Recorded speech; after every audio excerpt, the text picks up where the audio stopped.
Got one of my good guys, man, who came and graced us with his presence on his after he got off work. Uh, my main man, Jermaine Evans, man. Tell the people a little bit about yourself. Introduce yourself, Mr. Evans. Well, my name is Jermaine Evans. Like my man Chuck said, born and raised out west on the west side of Chicago. Just out here trying to do my entrepreneurial thing. Do heating and cooling. Been doing that for about a good 33 years. It'll be 33 years this year.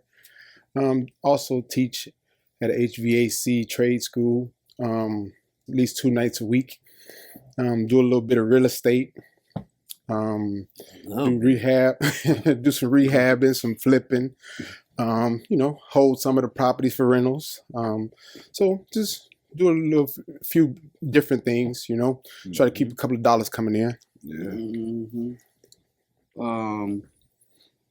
Let's touch on HVAC. I see that's your passion.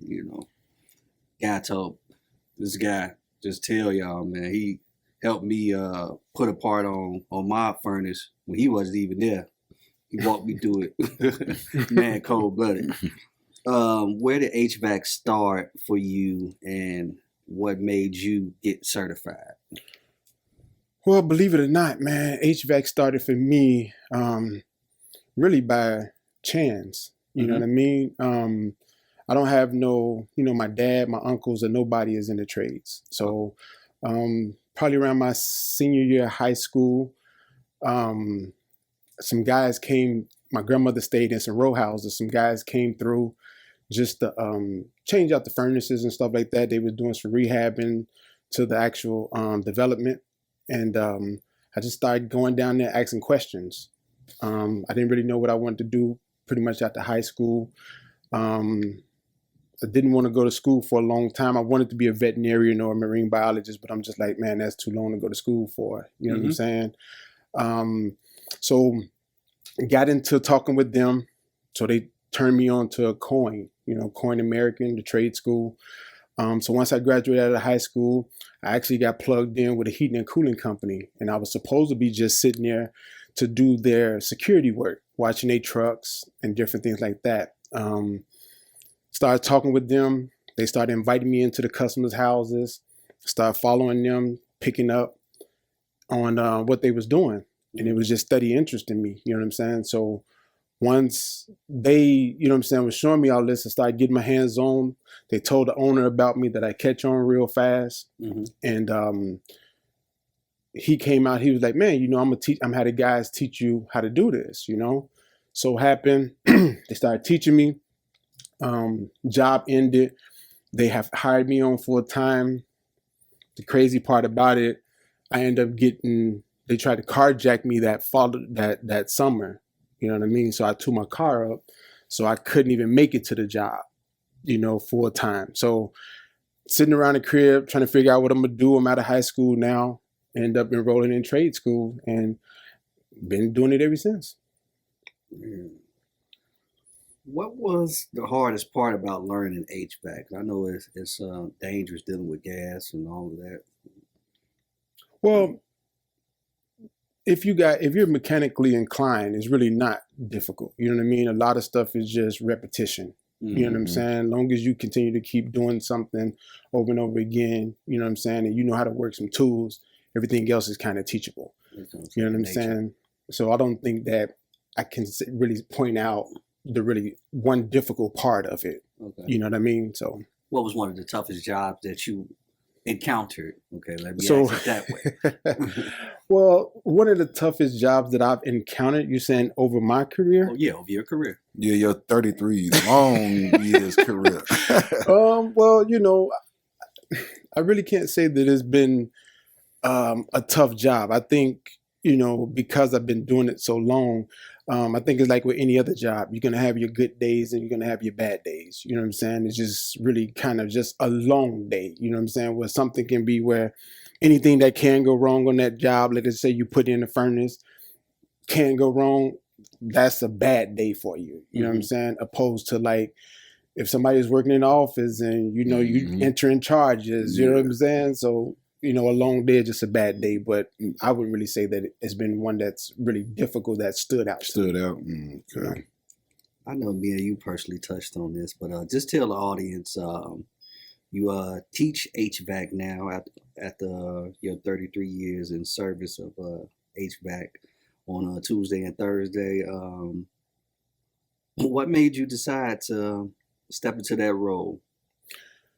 Well, once again, just like over my career, and I don't want to, repeat the fact that I said it was by coincidence, right? I think that at the end of the day, it's about the direction God is trying to take you in. You know what I'm saying? And I think I can define my career over that's what it's been. You know what I'm saying? Just God just kind of guided me. So over the years of me, doing heating and cooling, people have been telling me all the time, like, hey, man, you should teach. Some people have told me that just listening to me talk to them on the phone, like you said, I walked you through a problem, I make it sound easy, So I was actually talking to a partner of mine that ended up going to school for HVAC. And the school that he was going to, they ended up losing an instructor. So I was teaching him some things, and he just asked me, hey, man, do you think that you want to teach? And at first I told him no, he was like, man, I think you should do it, so I was just up for a new challenge, you know what I mean? So I just told him, yeah, I'll go ahead and give it a try. And to be honest with you, it's like, I enjoy that more than being out in the field, you know what I'm saying? So that's how I ended up getting into the teaching role. Okay. Making moves out here, I see, huh? Well, trying to. With teaching the students and everything, what do you think the students need more of with a skill, discipline, or patience when it comes to the classroom? So you said skills, discipline, or patience? What do your students need more of? I think because of the era that we're living in and the younger students, I think they need more of the discipline, to be able to, put the phones down and figure out how to, put that to the side and focus, because like I was explaining to one of them not too long ago, I want you all to become, focus on becoming good techs,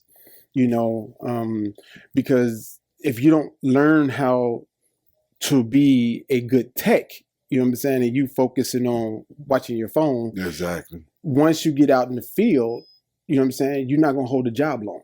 Right. You know what I'm saying? So that comes with discipline. You got to have enough discipline to say, hey, this, put your priorities in order. You know what I mean? I do have some older students there, and I think with them, they need to develop a little bit more patience. You know what I mean? Because they are older, they feel like they have a time limit. You know what I'm saying? They rushing through it. Exactly. So not understanding that, it's a long-term game. It's not a short-term game. You know what I mean? So, so depending on the age, it seems like, it varies a little bit. Yeah. Because, this the microwave era. Oh, absolutely. Everything like, pow. Absolutely. Yeah. So let's change gears a little bit. How did HVAC help you get into real estate and flipping and rehabbing? Well, just being around different walks of life. You know what I'm saying? Me doing HVAC and being kind of one of the first trades in, you know what I mean, in something, a new construction or whatever, or a rehab a piece of property, right? We're the guys that's there that we need to get heat into place so the other trades sometimes can do their job, or, you know what I mean? And, it's a process. So being able to be around other tradesmen, you know what I'm saying, you start talking to one another, you start exchanging, information, you start exchanging work off of one another, you know what I mean? So just talking to different investors that I didn't came across, and, real estate is something that always interests me because I like building things, you know what I mean? So I've always been kind of handy, mechanically inclined due to my pops, you know what I'm saying? Even though he wasn't in the trades, but he would, fix things around the crib, you know what I'm saying? He would tinker with, electronics and stuff, you know what I mean? So so just being around different investors and talking with them and them giving me the game, and, I figured I'd give it a chance. Right. So you was sitting back talking to Electricians, plumbers, masonry, carpenters, everybody. roofers, all that. And then, form a little team. Absolutely. You form your team, and then, even some of the things that, like, even me, I try to take it a little step further.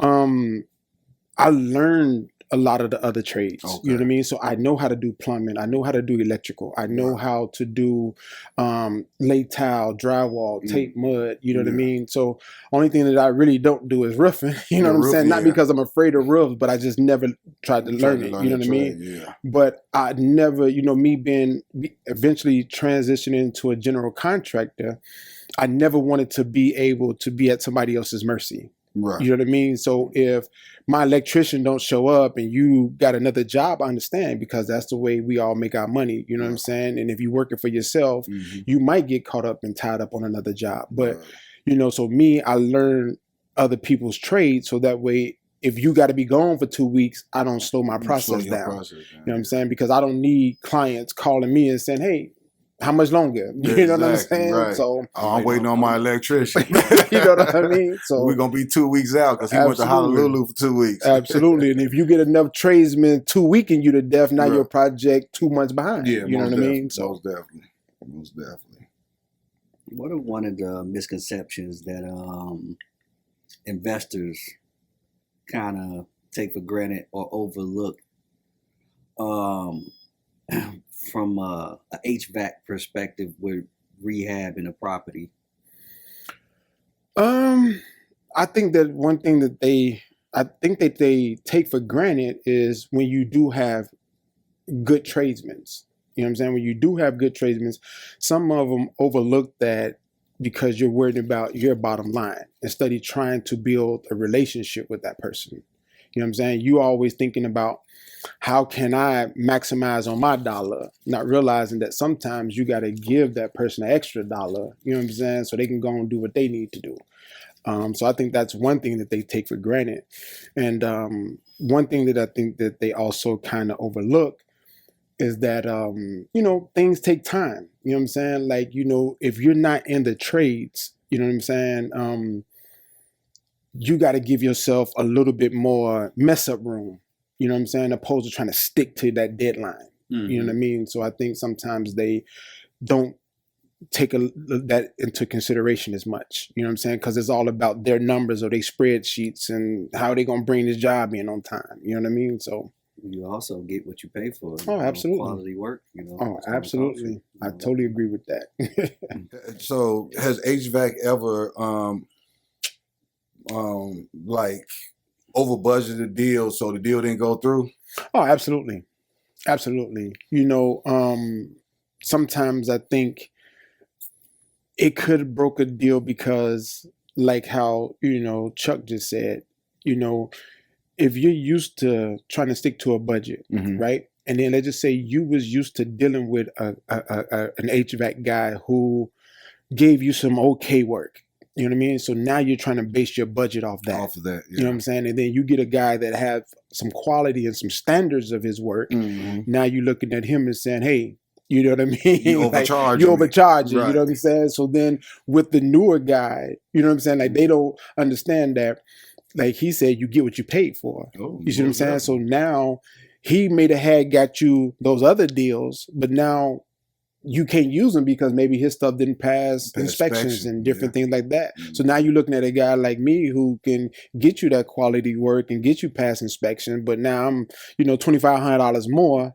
But I'm not losing heat behind the wall because he got holes in his ductwork. Exactly. You know what I'm saying? So those are kind of some of the examples that can make or break a deal. You know what I mean? Okay. So, but if you were doing a rehab, let me ask you this. Would you rather buy ugly with good bones or pretty with bad system? Ugly with good bones. Sound about right. Yeah. Ugly definitely with good bones. You know what I'm saying? It's pretty, you got to go back and tear it out. Yeah, because you don't know what somebody did. Yeah, you don't know how good the bones is. So if I can see the bones and I know foundation is good and you know what I mean? Hey, that's half the battle right there. You know what I mean? So most definitely. If someone had limited cash, would you tell them to learn HVAC first or jump straight into real estate? Me personally, I'm sure that's what you asked me from my perspective. You know what I'm saying? I know what you're going to do. You're going to tell them to go get that trade because you're going to take that. Absolutely. Absolutely. I would definitely say go with HVAC, right? Because, and I'm just really speaking from my experiences. Like, it's so crazy you asked that question. Like, teaching my class, they ask me the same type of question. They say, out of all the trades, now that you've been in it for so long, would you still choose HVAC? And I told them absolutely, right? Yeah. Because from HVAC perspective, I can do an electrician's job because I know electrical, right? I can do a plumber's job because I know how to run and sweat copper, run PVC. You see what I'm saying?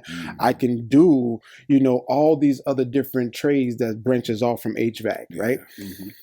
HVAC then also when you start getting into boiler work and, rooftop unit, that's almost a trade within itself. So if I have all that under my belt, a plumber can't come and do my job. You see what I'm saying? But if you called me and say, hey, I need a water heater installed, or, I need some underground installed, you know what I mean? Because I'm trying to put a bathroom downstairs.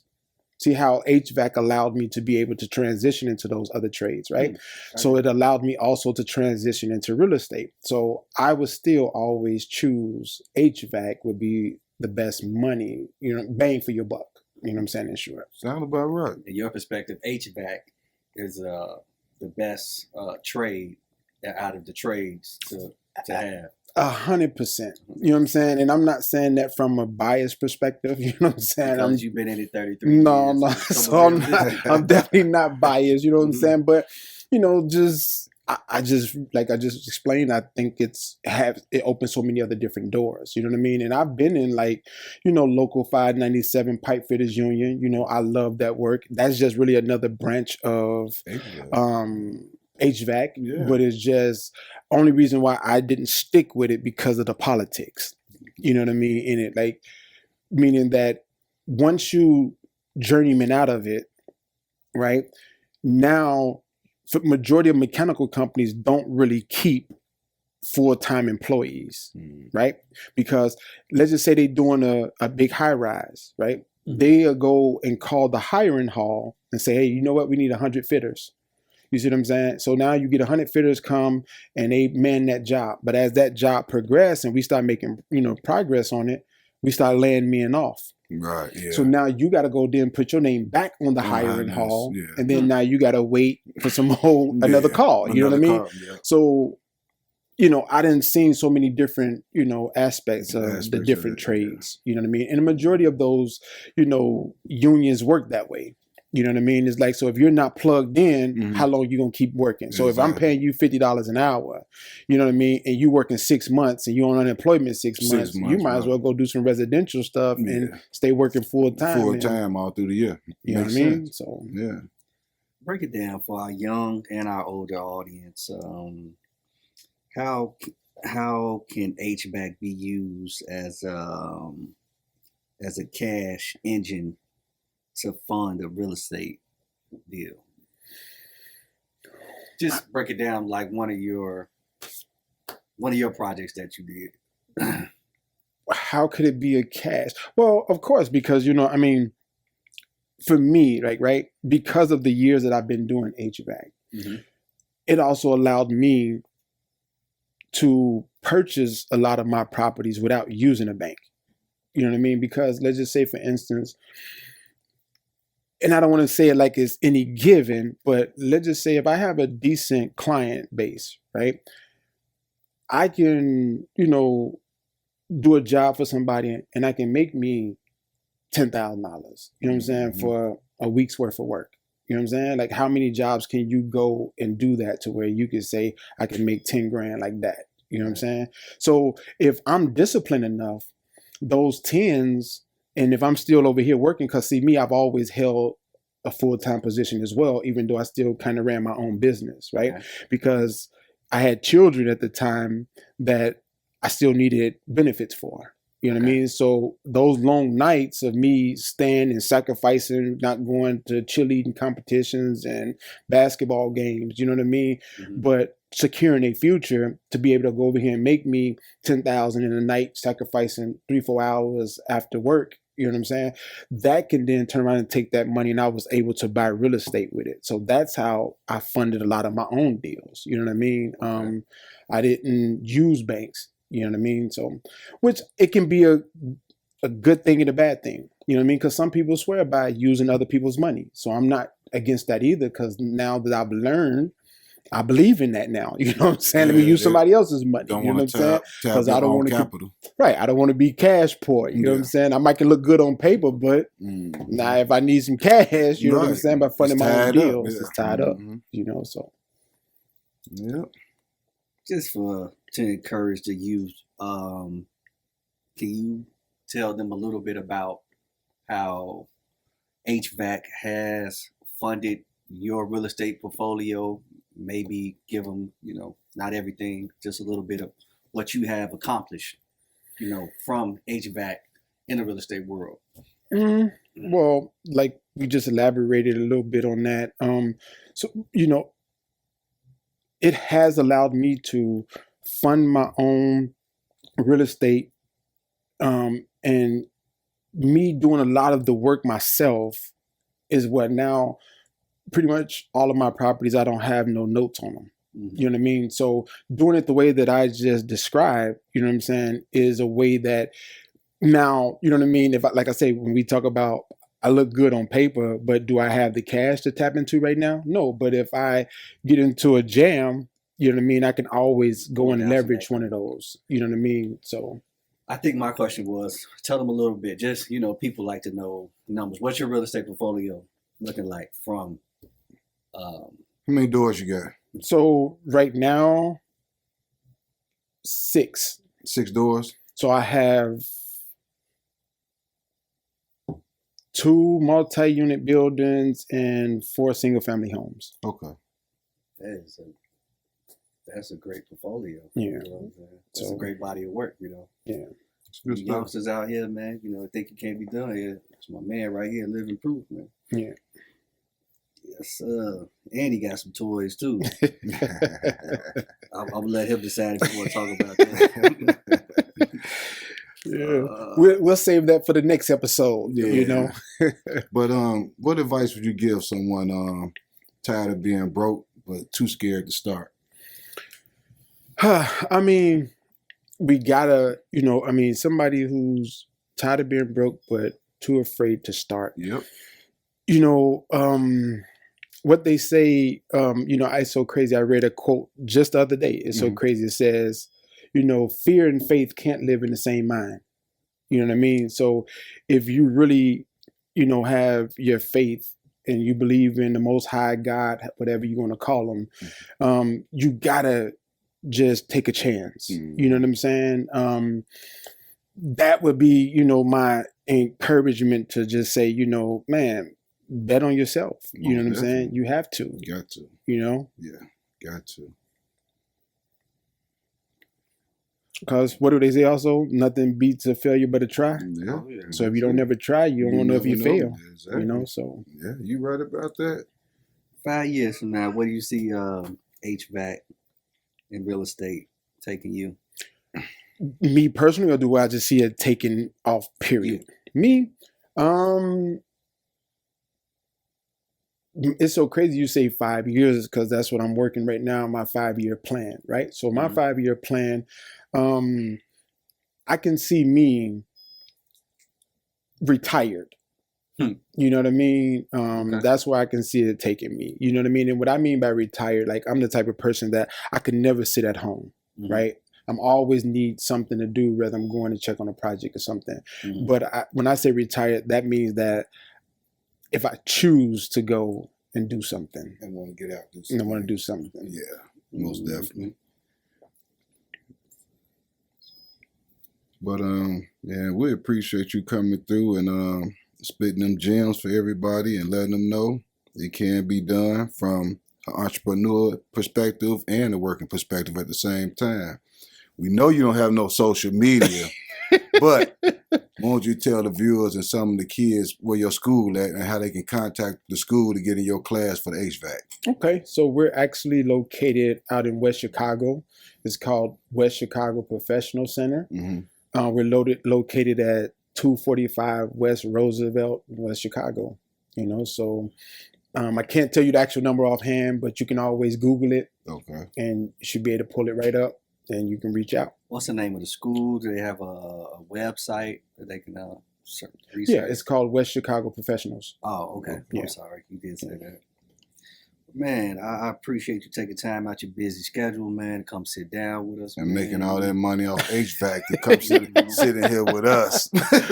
Man, look, hey, I appreciate y'all inviting me, man. You know what Yes, I sir. mean? I'm not a person that really like to be on cameras and, talking, but because, You have did much good. love for y'all, man. I definitely wanted to come you did through. good, and, man. Yeah, You did very appreciate good. it. Look natural on there, doing your thing, baby. Appreciate it, man. I Very appreciate y'all, detailed, man. too. Thank you. And I Yes, appreciate y'all having me, man, for Yes, sure. sir. Till the next time, Jermaine Evans, one of my good friends, man. We out. All right. Man, that was a good one. I appreciate it, man. Like I said.